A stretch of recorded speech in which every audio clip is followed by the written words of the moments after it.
Hello guys, and welcome back to another video. Today's video was not planned. It kind of just it's just kind of happening. So today we are working on the Jeep, and the reason that it is so impromptu and sort of a spontaneous video is because a while ago my dad had got this essentially it's a table for the Jeep as a gift from one of his friends who also has a Jeep, and that table goes right here on the back door. So if you go out camping or you're on the trails all day and you need a place to set up your lunch or something, you have a table right here that you could just flip down and boom, it's there. Now he's been asking me for some time to install this or get it installed somewhere, but truth be told, either I've been too busy with school or the times I'm not busy, I just kind of forgot that it was there. But if you watched the last video, you knew that I was graduating. I just graduated last week, so I'm done with school now. And I'm just lounging around the house today, and I thought, hey, you know what? Why not throw this on for him and let's get it done. So we're gonna be doing that today.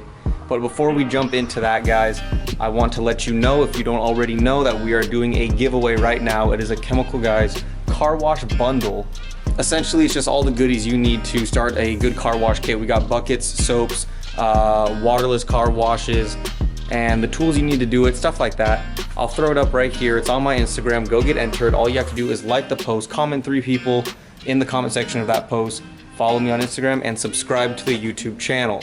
We're doing new videos every other week, so that's twice a month. We have Jeep content, dirt bike content, truck content, UTV content, race content, anything you could think off-road, we're doing. And mountain bike content maybe coming soon. That's why my hair's all messed up. I went mountain biking this morning. So with all that being said, let's just jump right into this install. Now, normally for these kind of install videos, I do my research beforehand just so I'm not wasting a lot of time during the filming and install to kind of figure out what I'm doing or where I'm going wrong or anything. But since this is so impromptu last minute, I haven't done any research on this. I watched a quick video on how to get this plastic piece off just because I don't want to break anything, but that's pretty much the extent of my research so far. We're just gonna try to figure it out as we go along. It's just gonna be one of those videos. Also, we have no helpers today. We have no Garrett, we have no Bryson. This is just gonna be a solo mission, guys, but let's get it done. So when I dove into the instructions, I like the first page. It shows you everything that you should be getting in the kit and everything that you're gonna need tool-wise. But then the first actual set of steps is kind of confusing. They say I need to be marking something, but they don't really say. They say before marking, make sure that the sliding board can slide out without touching the door, which I did, because essentially it lines up right here and then the board comes out right under this. So I made sure it doesn't hit. But then it says for Jeep JK installation. This is a JL, so I don't even need to do that. But then they don't tell me what I'm marking at all. I'm assuming that I'm marking for where this is going to drill through, but to my understanding, I'm supposed to pop this off and there's already like pre-divoted holes for me to drill through. So I'm going to take this off first and see if this begins to make more sense. Now, something I find that I'm using increasingly more over all these installs is a trim removal tool, that big plastic piece that kind of gets in with the teeth and can pull plastic trim things off, but I still have yet to buy one, so we're just going to be using screwdrivers again today. So essentially, the reason I watched the video of how to remove this is because I tried once before, but I noticed that it's really tight all the way around. So they say go in right here where the wiring harness is, and you can kind of work in from there and then get your way around.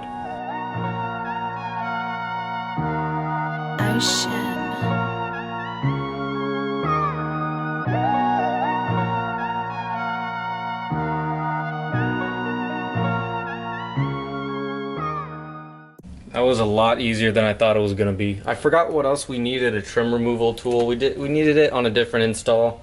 I didn't have one. It was kind of a pain in the ass, but this one was actually super easy. They just kind of popped right out. And I've seen in other videos that these green clips usually like sometimes stay in and won't come out, and then you have to transfer them over, but every single green clip came out, so hey, we're doing something right. So what I think is going to happen is these, see, they already have drill slots. Let's see, there's threading in there. You probably can't see, but there's threading in all of these, so that's probably what we're gonna end up using today. But So skipping step 2, which is essentially the first step. Step 1 was showing what came in the kit and everything, but going to step 2, they want you to remove what I'm assuming is this strip right here. I didn't do that. I'm not sure why they would want you to, but I kind of skipped that step and just took the whole thing off. And then moving on further into step 3, the pre-drilled spots they have these little dimples in the bottom, one right here and one over here.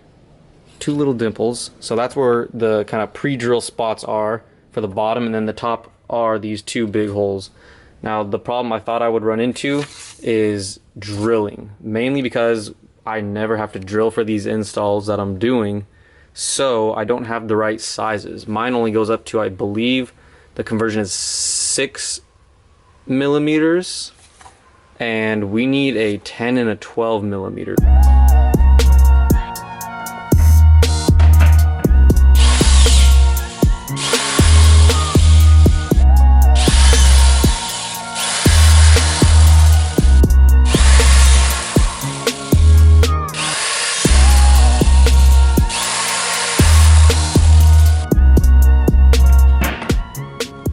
Alright, so we got the pilot holes out now, which are just a 5 millimeter boring, I guess, to kind of get it started, so you can introduce the 12 millimeter or the 10, whichever it's calling for.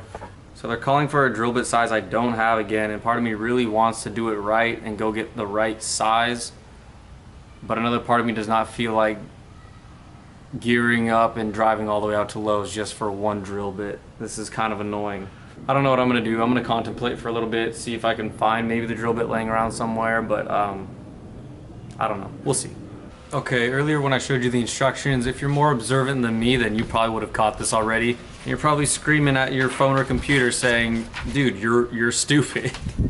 But, so the step 2 that I'm skipping that I said makes no sense at all, makes no sense because it's for the JK. I feel like they should have put that up here like for JK only, but they put it like halfway down for Jeep JK installation.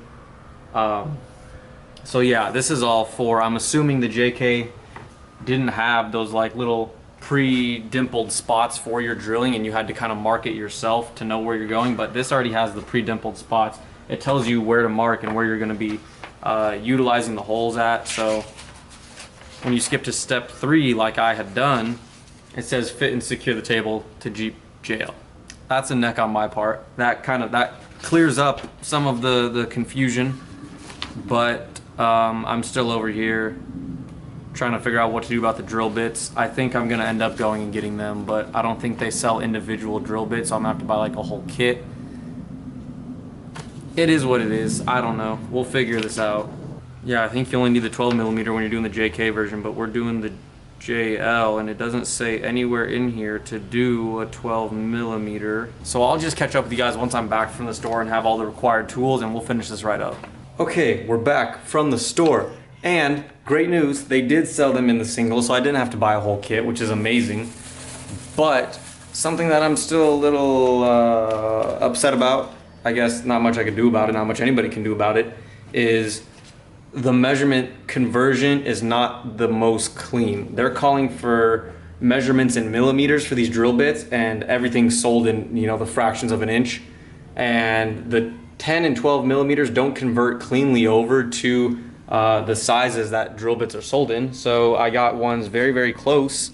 So hopefully I don't bore something out too big and this thing's not able to fit properly and it starts to rattle and gets all sideways on us. But we got the drill bits. I don't think we're gonna need the 1/2 inch. I think that's for the JKs, but we did get the 3/8, which should roughly convert to the 10 millimeter that we're gonna need right now. So let's throw this drill bit in, let's finish boring these out, and let's get this done.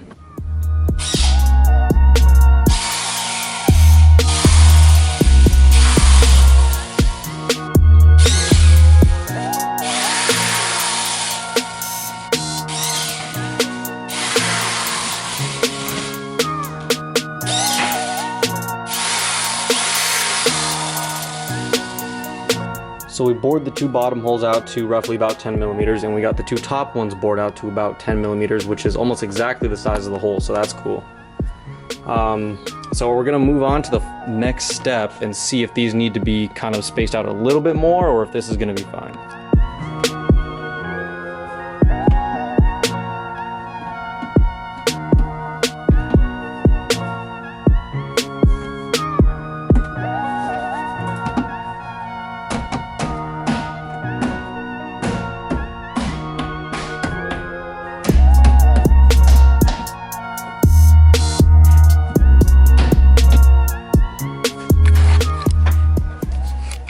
So with it back on, holes are pretty clean. It's going to be covering up this whole thing, I think, when we're all said and done. But now they want us to start messing with the table itself and attaching certain things to it. So we'll jump into that. So right now we're putting the support bracket on the back side of the table itself. And it's just simply screw washer through one side of the bracket and then another washer in the nut itself on the back side of the bracket. So real simple, straightforward stuff. These instructions are actually really great. I like them. The diagrams, the wording, everything. Alright, I spoke too soon on the instructions being super amazing. It's saying to insert two 30mm spacers right here and two 35mm spacers, which are back here, into the top and bottom holes that we drilled in steps 3.5 and 3.6. Step 3.5 was putting the panel back on, and 3.6 was drilling in the, or bolting on the bracket. I think they meant to say the ones drilled in 3.4. I don't know how they got 3.5 and 3.6, but oh well. And yeah, the measurements on that bit were just a bit too small like I had anticipated, so we're gonna have to bore these out just a little bit bigger to fit these spacers.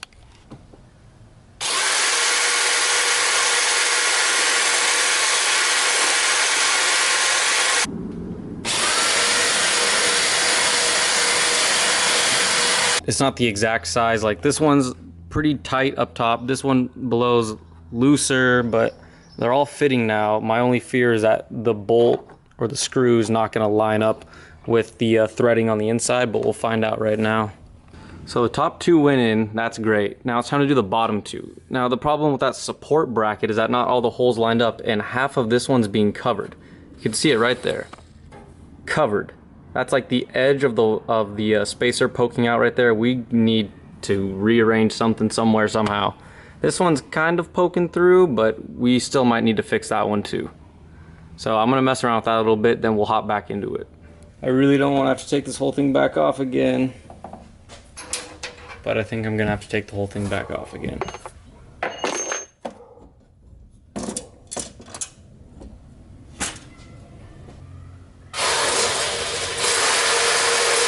Okay, it felt like a pretty scummy way to do things, but I just ended up taking the drill bit and boring out the piece of metal on the back side that was kind of like covering this all up, because I loosened all the screws, I tried shifting it, and there was still not enough room for anything to get through, so I just bored it out. I'll try to go over it with some black paint so it won't rust or anything, but it should work now. It should work now. Let's use some of the black paint that we used for, what is this? Hello? Oh, I know what that is. Alright. Let's use the black paint that we used for Bryson's wheel arch trimming. Since that was all rusty and we were shaving away some metal and it was going to get more rusty. So we got this black paint now, and I'm going to try to cover up some of that raw metal that I just chewed away at. And we'll let it dry for a little bit and then we'll throw this on. Okay, so while we wait for that to dry, I want to point out something else that's pretty cool. In the packaging of hardware, they gave a little card of the person who packaged it and they signed it. So I guess if, I mean, it doesn't really do much on our end more than their end for quality assurance. If you're missing something, they at least know who to track down. But I guess it holds them more responsible to make sure you get all the right parts that you need, which is fantastic, because I'm sure we've all been there where we try to install something and we end up missing a part or two and you're like, wow, that's a huge kick in the balls. So it's nice that they have the quality assurance and that you have the assurance that you're getting all the parts you need.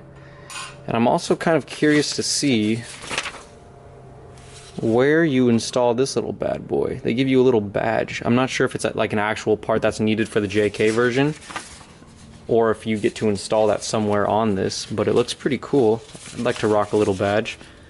So I'll try to find out where that goes. Oh, that's so annoying. I just screwed the top two back in and forgot to put the washers on the back side. I hate this. I hate this so much. Let's hope this all fits now, because I don't feel like detaching all of this again, and oh my god, it does not fit!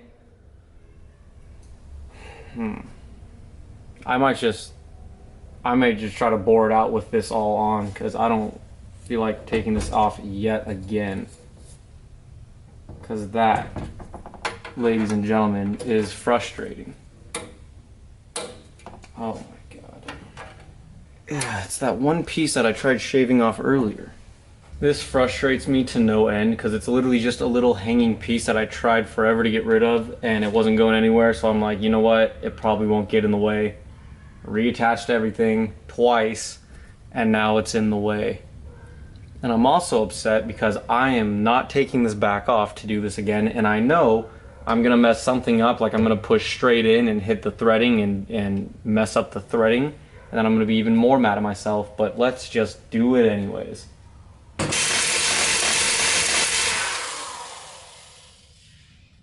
Well, I didn't send it straight into the threading, so that's good. Let's see if it fixed it though.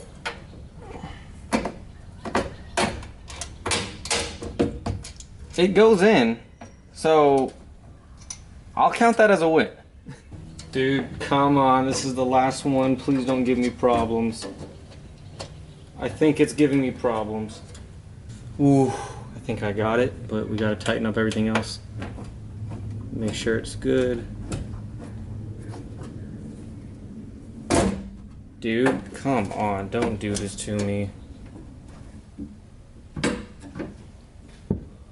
Oh my god, I think it's finally on. Install all of them. Done. And step 4, complete. Congratulations, you did it. Take a step back and admire your work. Take a step back. Boom. Actually, hold on, let me get some light out here. Take a step back and admire the work. Look at that, she's on. I think it looks good, just everything being all blacked out. It really blends in, it's real subtle. It's not, well actually we gotta flip it up and see the wood side of it, but it's on, it's secure. I guess we won't know if it holds stuff until we put stuff on. I wonder what the weight rating on this is. I wonder if they put that somewhere. I'll try to figure that out right now. So there she is. Let's flip it up real quick. I did not look for a weight rating. I don't see one on here, but you know, reasonable I would assume for what this is. They also give their social media here. They don't put the actual names of them, but it's called Front Runner. That's the name of the company, so go check them out on social medias. We'll have to hashtag all their stuff when we post the video and when we post the pictures, but let's check this out. Let's flip that up. It looks like it's got a really secure locking mechanism because you have to slide that up to pull the lever up. And then it all locks into place, and you can't just pull it up, you gotta slide up and you gotta undo it all. But I'm not sure how I feel about the raw wood look. Maybe if you like stained it, ooh yeah, this is like raw wood. Maybe if you stained it with something it would look a little better, but I'll let my dad figure that out, see if he wants to stain it or something. And let's see if it clears. Oh my gosh, it doesn't clear. It barely doesn't. Like I have to like force it under, but it works. So you got the metal table, you got the wood slide out, and it all folds up very compact. Yeah, it's like almost like raw wood, like plywood almost. So yeah, maybe that'll be stained, but this is like pushing it. Maybe if we like took some sandpaper and sanded down just this little corner, just a little bit so it clears it. But I think it all just comes down to the way those holes line up. You saw how kind of struggling I was with them, so there's got to be a little bit of variation room in there, but all in all,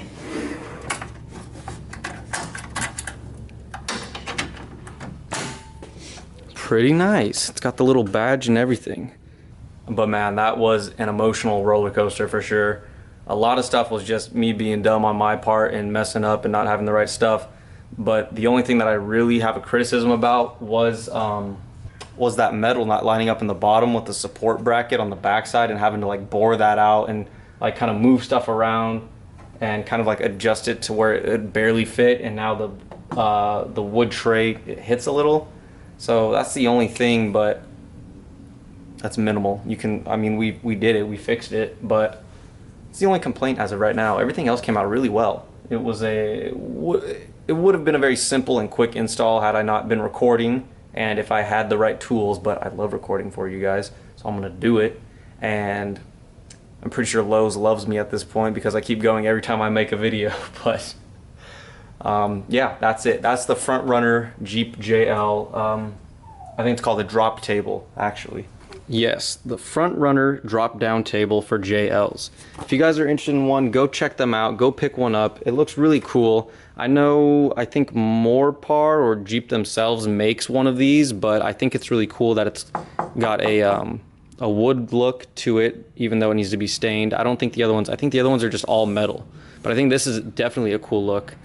So go check them out if you're interested in it. And one more thing before we go, let's set something on the table just for like a size comparison and see how much it can actually hold. Wow, look at that. It can hold the entire giveaway, guys. So before we go, I just want to show you, one, because we wanted to test out the table, show a size comparison, and why not show you guys what you could win in the giveaway I talked about earlier. So, microfiber towels, a gerbil wheel brush to get between the spokes, stiff bristle brush for the tires, soft bristle brush for the wheels, Diablo wheel gel to clean the wheels and tires, a drying waffle weave towel, extra large, a washing mitt, waterless car wash, which goes great with the microfibers, my favorite nonsense invisible all-purpose cleaner with the boar hair brush to agitate stuff and get it in there and clean up practically anything. I have a video of me cleaning my entire engine bay with this stuff, so go check that out. And of course, you can't wash your car without soap. This is my favorite soap. It's basically an all-purpose soap. It's the Honeydew Snow Foam. It smells amazing, suds up a lot, and the bucket. So this can honestly hold a lot of stuff and a lot of weight. So guys, again, thank you so much for watching. If you're not already, please go ahead and subscribe. Comment on the video what you think about this install and what you think about the product itself. And make sure you guys stay tuned. Like I said, new videos every other week, all kinds of off-road content, anything you could ever want. I'm pretty sure in the next video we're installing Bryson's Raptor grill lights in his TRD Pro grill, so stay tuned for that. And as always, guys, I'll catch you in the next one.